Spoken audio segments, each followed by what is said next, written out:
The Exorcist. Just the name sends shivers down your spine. The movie became a phenomenon, a cultural earthquake that shook audiences to their core. Released in 1973, it introduced the world to Regan MacNeil. You remember her. The innocent 12-year-old twisted and tormented by a malevolent entity. Her story, a terrifying cocktail of demonic possession and religious horror, resonated deeply with viewers. It tapped into our primal fears, the darkness that lurks at the edge of our reality. Even today, the film's impact is undeniable. It continues to inspire countless horror movies, each trying to capture that same raw terror. But none have truly replicated the sheer visceral dread of the original. The Exorcist remains a chilling reminder of the power of belief. It makes us question what is real, what is imagined, and what lurks just beyond our perception. And it planted a seed of doubt in the minds of millions. What if somewhere out there evil really does exist? Lily Thompson was not afraid of the dark, not in the conventional sense. A seasoned journalist, she had stared into the abyss of human depravity and emerged unscathed. She had covered stories that would make most people shudder, from grisly crime scenes to the darkest corners of political corruption. Her resilience was her armor, her curiosity a double-edged sword. Yet the story of The Exorcist held a unique allure for her. It was not just another assignment. It was a puzzle that gnawed at her, a mystery that refused to be neatly categorized or explained away. It was the one case, the one event, that seemed to defy rational explanation. The more she delved into it, the more questions arose.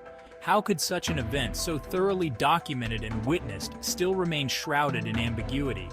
The official reports, the eyewitness accounts, even the debunked theories, all pointed to something truly sinister. There were layers upon layers of conflicting information, each piece adding to the enigma rather than solving it. Lily was determined to uncover the truth. She was not content with surface-level answers or convenient explanations. She wanted to peel back the layers to see what lay beneath the official narratives and sanitized reports. She was driven by an insatiable curiosity, a need to understand the darkness that had consumed Regan MacNeil and Father Damien Karras. What had really happened to them? Was it a case of mass hysteria, a psychological breakdown, or something far more sinister? Her obsession began subtly, a slow burn fueled by late-night research and grainy documentaries.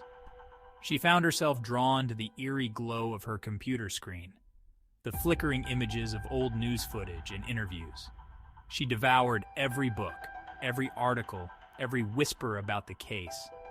Her apartment became a labyrinth of papers, books, and notes, each piece of information meticulously cataloged and cross-referenced. She tracked down witnesses, now aged and reluctant, their memories clouded by time and trauma. Some were willing to talk, others were not, but each conversation added a new piece to the puzzle. Each dead end only fueled her determination. Every time she hit a wall, she found a way around it, driven by the belief that the truth was out there, waiting to be discovered. Lily knew there was more to the story, something hidden beneath layers of official reports and church secrecy.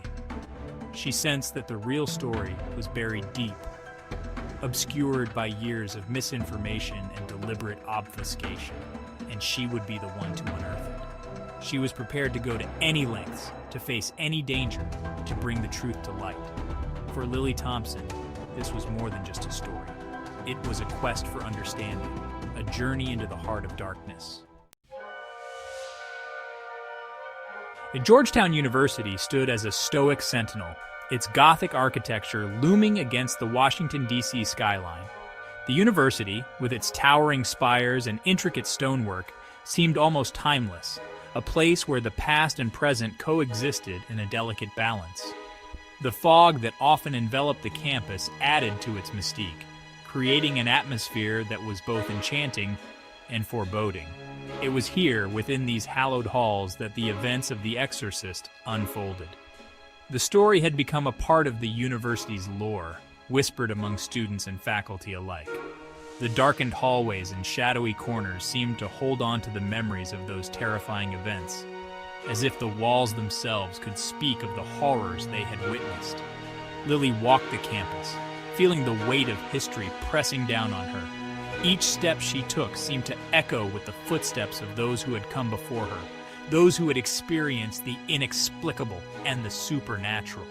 The fog swirled around her, and she couldn't help but feel as though she was being watched, as though unseen eyes were following her every move. Students hurried by, oblivious to the darkness that had once stained these grounds. They laughed and chatted, their voices a stark contrast to the eerie silence that seemed to hang in the air. To them, the university was just a place of learning, a stepping stone to their futures. But to Lily, it was a place of mystery and danger, a place where the past refused to stay buried.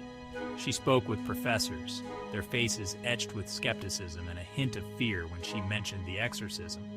Some dismissed her inquiries as mere superstition, while others seemed genuinely unsettled by her questions.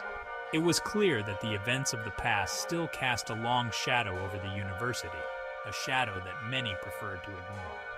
Library archives became her sanctuary, the musty smell of old paper oddly comforting.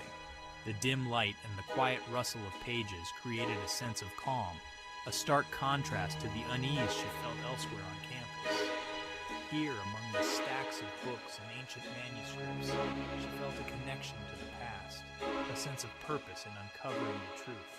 She pored over old newspaper clippings, faded photographs, and student journals, each piece adding to the puzzle. The more she read, the more she realized how deeply the events of the exorcism had affected those involved. The fear and confusion were palpable, captured in the yellow pages and grainy ink. It was as if the words were reaching out to her, urging her to uncover its secrets. The deeper she delved, the more Lily felt a growing unease. It wasn't just the story she was uncovering, it was the feeling that something was watching her, something that didn't want its secrets revealed. The library was a place of refuge began to feel oppressive, shadows lingering in the silence.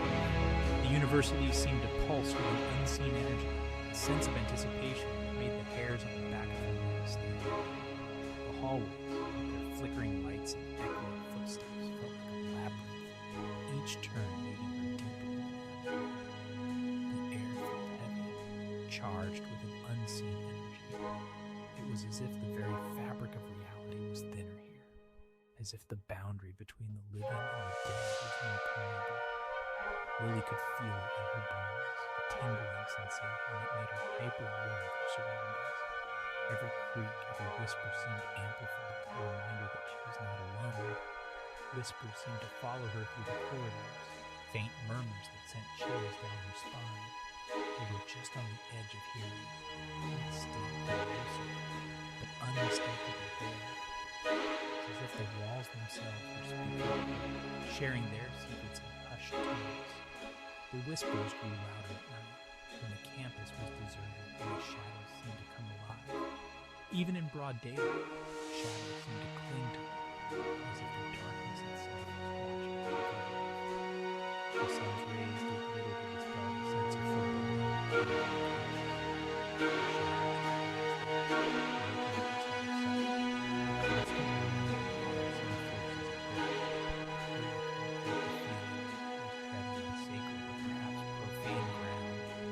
The university, with its rich history and dark secrets, felt like a place where the past and present were inextricably linked. She felt something that